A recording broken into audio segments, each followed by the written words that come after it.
guys come in and be part of that rotation, and here they are. Well, the great thing about Saturday's game, I mean, it was 26-0 on bench points at halftime. And those two guys really stepped up in an incredibly big way at a point in time when we really needed it. Bear's three out of the corner, his turnaround jumper, but I mean, Yule's 2 threes were just huge in that game based on the timing of when he made them. And he shot them without hesitation, and that's what you want. So maybe another time it'll be Wagner, it'll be Ellingson, or Williams, or Fleming. But we just can't continue to rely on a small number of guys. I mean, we had 20 points in the first half, Utah had 16. So you need others to step up. You knew, Gasell and Jock, Woodbury, Clemens would play better in the second half, which they did. But others had to step forward or we wouldn't have won that game. If Clemens can go tomorrow night, what does that do for the rotation? Well, it changes things. I mean, obviously we're one man less, so it'll increase the importance of Fleming and Williams, and also the other three, Will, Wagner, and Ellingson. Brady can play some point. It seems like you've used him there some this year. I would play Williams probably at point. Okay.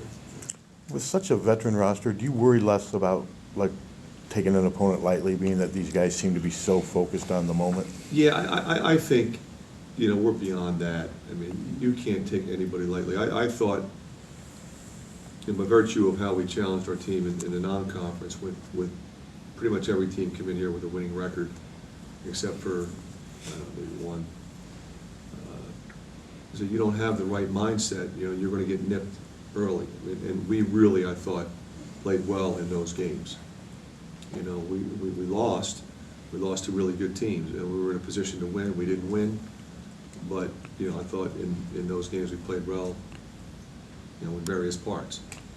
So, when you're looking at a team, our guys know Siobhan Shields. I mean, he's a terrific player, and he's come in here last year and got 25. So we know what he's capable of doing. White's averaging 17 points a game. But with this team, there's others that are really. Jacobson's really stepping up. Watson's been terrific. Webster and Benny Parker are playing way better than they did last year. I mean, they're playing like veterans, like you would expect. So there's a lot of other. McVay had 16 against Indiana in the last game.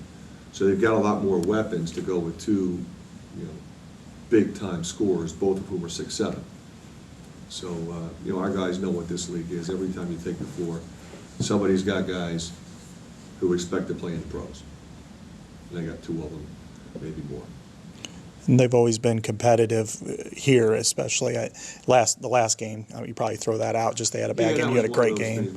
We got on them early, and they just didn't shoot it well. But like I said, they got more. I think they have more weapons from the perimeter than they had last year. Mm-hmm. Especially when Petaway was struggling the way he was from the field.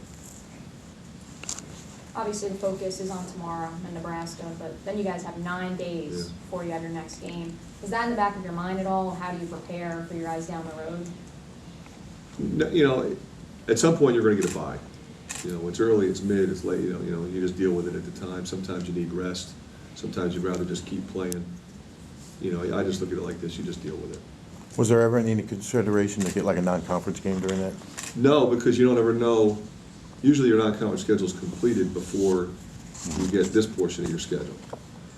But if I knew that, I probably would have, spaced out the earlier games a little differently and put one there. But, I still think you have that decision. Do you want to, once you start conference play, do you want to just keep it that way? And it never really mattered to me in any of my other jobs. I think in this case, you kind of want to stick with Big Ten play anyway. With Clemens' uncertainty, and you have the 9 days, is there more of a tendency to get him out there knowing he has 9 days, or more of a tendency to let him rest and It doesn't matter. That doesn't matter. What matters is what the doctors tell you. Can he play? If he can play, he'll play. If he can't, he won't.